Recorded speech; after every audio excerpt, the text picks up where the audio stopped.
Hi, welcome to describing the data graphically. If the data is presented visually, it is very easy to understand the data.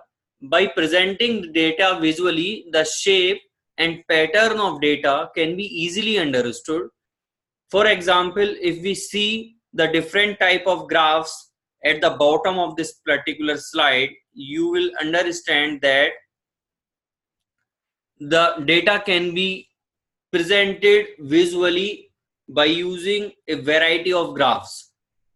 So starting from the particular left side, we are having some different kind of graph, then another kind of bar kind of graph, then it's a kind of another third point is the graph related to the pie chart, then another some bar chart, something like that, then another this kind of graph where we are having some continuous data and showing it using the line. It is called line chart. Then another kind of bar related graph. So I will give you the explanation about all these kind of graphs later on. But if you understand that the data can be presented visually using variety of graphs that are available, and it is very easy to understand what is the shape of the data, what is there any pattern inside the data. For example, if you see in the line chart, that is the fifth diagram in this particular slide, this particular line chart is clearly showing that there is some upward trend for a particular duration, and then after a particular time there is a downward trend. So it is very easy to understand what is the trend in our data using this line chart.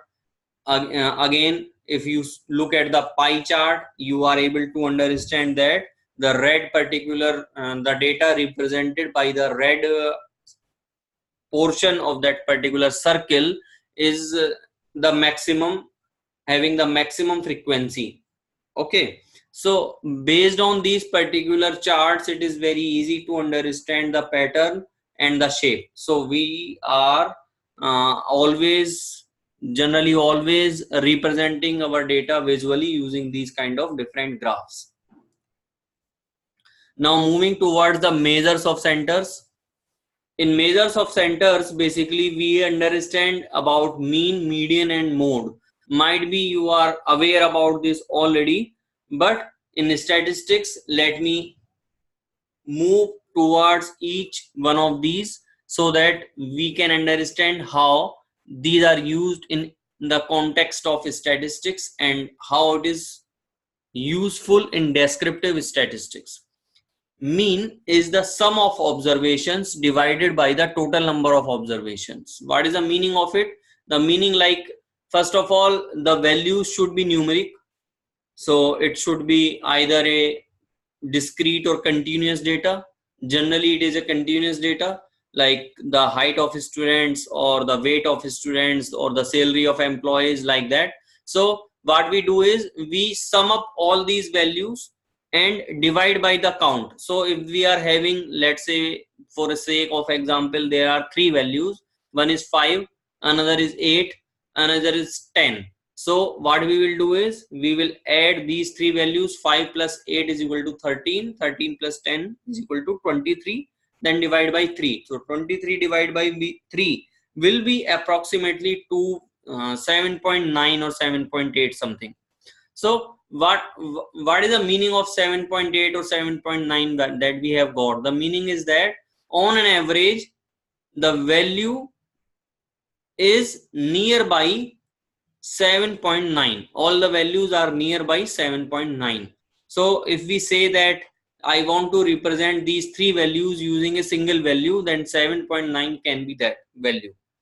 Then what is median? Median is again the middle of the sorted numbers. If we are having three values, like again taking that particular example, 6, 7 or 5, 8 and 10, let's say 5, 8 and 10, if we arrange it in the sorted order, then 5, then 8 and then 10. So 8 is in the middle, so 8 is the median.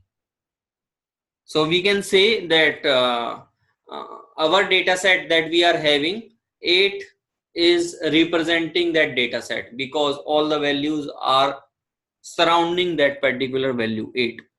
Then mode is basically refers to the most frequently occurring number in the data set. For example, I am having some data set, another data set like which is having some values 2, 2, 3, 5, 6. So here 2 is coming mostly in this particular data set. The frequency is maximum. We will say that 2 is our mode, because if any new value is to be predicted in this particular data set, the maximum chances that it will be 2, because 2 is occurring the most in this particular data set. Let me show you the example of each of these. The mean. If you see in this particular diagram, there are some values 2, 7 and 9. We have added these three values and the mean is 6. 2 plus 7 is equal to 9. 9 plus 9 is equal to 18. Divided by 3 is equal to 6. So it is the mean. Mean is representing the middle position of our data set.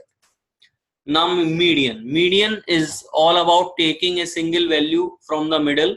So it is just the median. In this particular data set, if you see that 6 is at the middle, then it is the median. That's it. Now there is a study and there is comparative study between mean and median. If you see that mean and median, if they are having the equal kind of value, then the shape of our data in the bar chart will be having some symmetry. But if the mean is greater than median, if you see in this example, here the mean is greater than median. If we take the mean of this particular data set and we then take a median of this particular data set, we will see mean is greater than median. We have taken it for you. Mean is 404.17 and median is 350. And you will see the data is skewed to the right. In this particular case, there is some skewness in this particular data and it is skewed to the right. Okay, so this particular case is related to skewness. It is called right skewed data. If we take another example where mean is lesser than median, you will see the skewness in the left side now. So if the mean is lesser than median, the data will be left skewed. Then let's take the example of mode. Over here, if you see, the 6 is occurring the most. So 6 is the mode in our particular example. So based on this particular mean, median and mode analysis, we have a central tendency analysis. Means if the values mean and median and mode both three are equal, then we say that our data is in the perfect bell-shaped curve. It is called standard normal distribution. If our mean, median and mode are not the same, then there will be some skewness in our data. In the right side, if you see, there is a skewness and the data is skewed to the right side. So it is called skewed data. So it is not the central. Okay, the data is not central. Over here the data is central. Okay, it is all the values are surrounding the center position. So we check using the mean, median and mode what is the central tendency of our data. Then now moving towards the measure of dispersion. In measure of dispersion, why we are doing measure of dispersion? Basically, measure of dispersion or measure of variation describe how similar or varied the set of observed values are. It includes the range, quartiles, variance, standard deviation. All these particular analysis are telling about the dispersion in our data. It can be used only on the quantitative data. So that is, I have already told you, in mean, median and mode is also possible only on the quantitative data, that discrete or continuous data. So why the question is, why do we need measure of spread or measure of dispersion. Why we need it at all? Basically, summarizing the data set can help us in understanding the data. The mean, median and mode summarize the data into a single value. If you see, we are summarizing our data in a single value using mean, median and mode. This is only part of the picture that summarizes a data. That is not giving you the clear, all the picture of our data. Measure of spread summarize the data in a way that shows how scattered the values are and how much they differed from the mean value.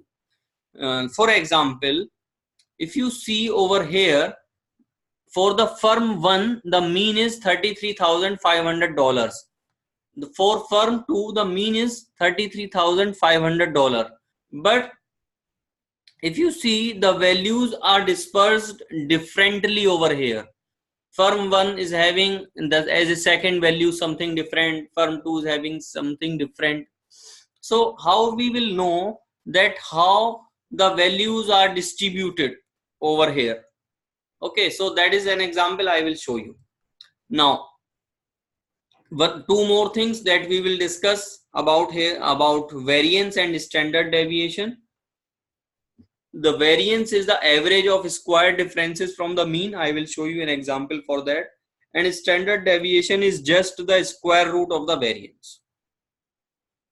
For example, if we take a mean of all the firms, like firm 1 and firm 2, then median, and then we see that salaries in firm 1 are more dispersed. The shape of the data is like this. On the top, if you see salaries in firm 2, showing the values using the red squares. Now salaries in firm 1, these are being shown using the blue. Okay, so if you blue points, so if you see, the mean and median is same for both the firms, but the values are more dispersed in firm 2 than firm 1. So how we will know about it? For that, we can either take a range. Range means if we subtract the last value, if we arrange the values in the sorted order, in the ascending order, and we take the last value, subtract it from the first value, we will see the difference between the last and the first, that is 5,300. And the same thing if we do for the firm 2, then the difference is much larger, that is 16,200. So if you see, the range is larger for firm 2. That was also being shown over here. For firm 2, the range is larger. So the range is giving you a picture, some intuition about how the data is distributed. Thanks a lot for attending this session. Now I will move forward for the next session, next topic inside the basics of statistics. Please stay tuned and move towards the next topic. Thanks a lot.